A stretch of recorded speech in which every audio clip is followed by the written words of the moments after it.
Assalamualaikum warahmatullahi wabarakatuh. Perkenalkan, nama saya Sofan Sopian dari kelompok 6 dengan NIM 16012300195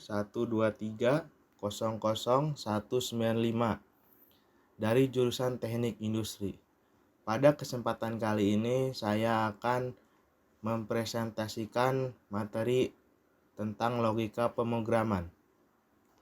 Ada beberapa kelompok anggota 6 yang terdiri dari yang pertama yaitu ada Ibnu Mubarak, yang kedua ada Sofan Sopian, yang ketiga ada Rafli Trimelandri, dan yang terakhir ada Aldi Ramadan. Pengertian algoritma.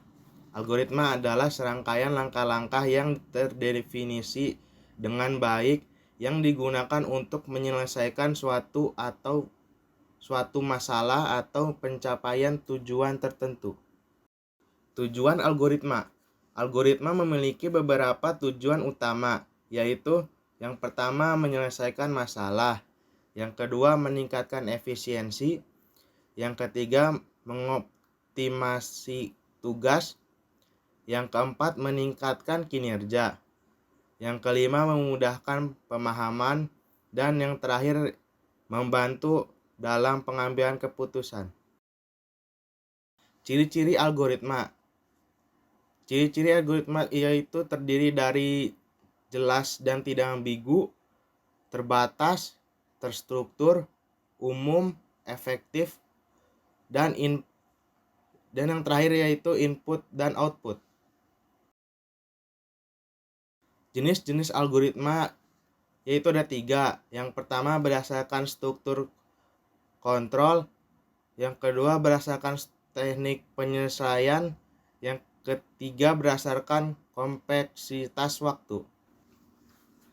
Berdasarkan struktur kontrol dibagi menjadi beberapa bagian, ya ada 3, yaitu yang pertama algoritma sekuensial, yang kedua algoritma percabangan, dan yang ketiga adalah algoritma perulangan.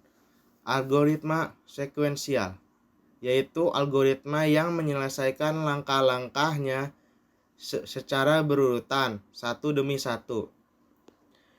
Algoritma percabangan yaitu algoritma yang memiliki pilihan atau cabang berdasarkan kondisi tertentu. Yang ketiga algoritma perulangan.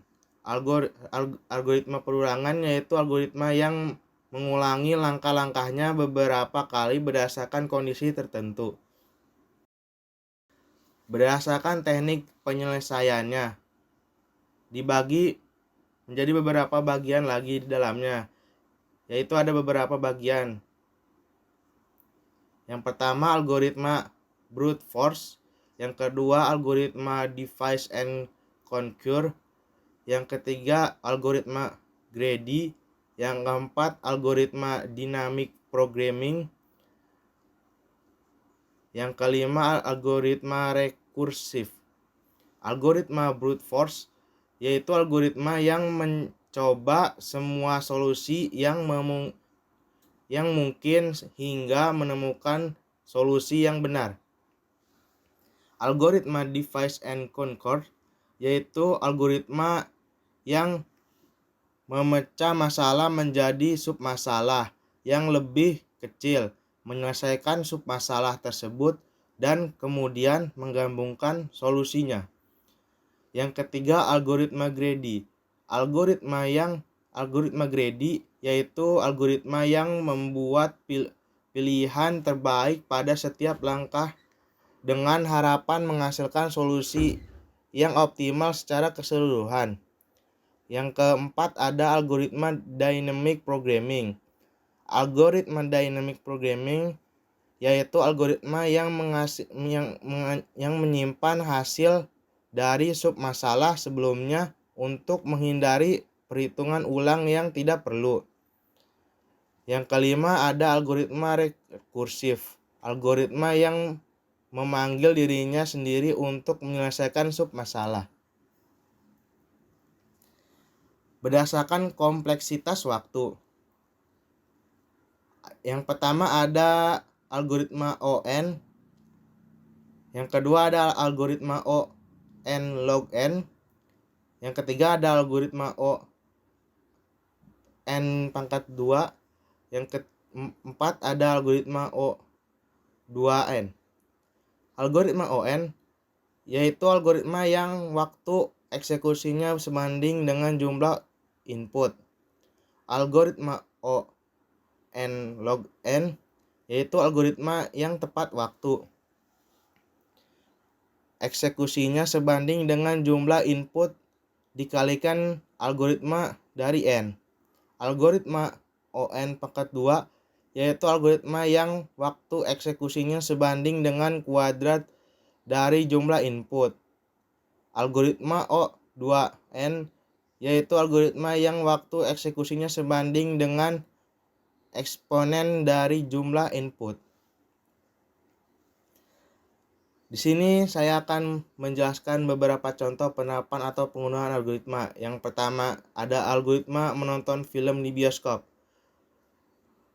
Pergi ke loket, pilih film yang sedang tayang, bayar tiket, mendapatkan tiket, tunggu hingga tepat jam film ditayangkan, masuk ke ruang bioskop sesuai dengan nomor ruang yang tertera pada tiket, cari dan duduk pada kursi sesuai tiket, nonton film yang tayang di layar. Algoritma menghitung luas segitiga, mulai masukkan nilai atas, masukkan nilai tinggi, hitung luas dengan rumus, nilai luas ditampilkan, selesai. Algoritma menyeberang jalan. Carilah tempat untuk menyeberang jalan yang aman, seperti tempat yang tersedia lampu lalu lintas, atau tempat yang terdapat zebra cross. Melihat ke kiri dan melihat ke kanan. Apabila ada kendaraan yang melintas baik dari kiri jalan atau kanan jalan, maka Anda harus menunggu terlebih dahulu. Apabila tidak ada lagi kendaraan yang melintas, baru Anda menyeberang jalan, selesai. Algoritma penjumlahan.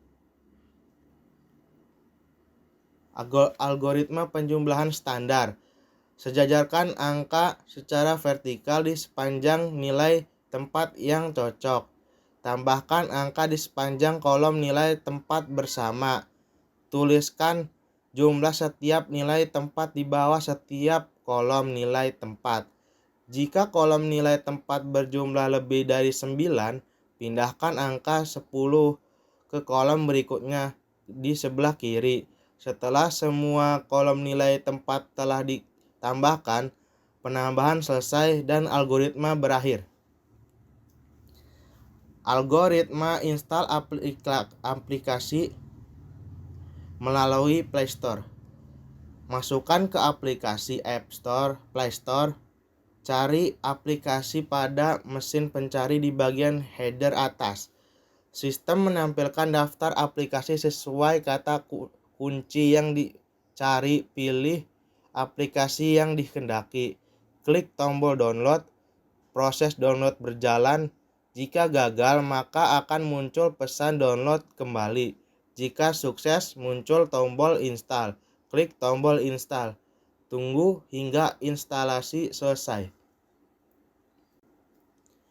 Terima kasih. Sekian dari saya untuk presentasi materi logika pemrograman. Kurang lebihnya mohon maaf. Assalamualaikum warahmatullahi wabarakatuh.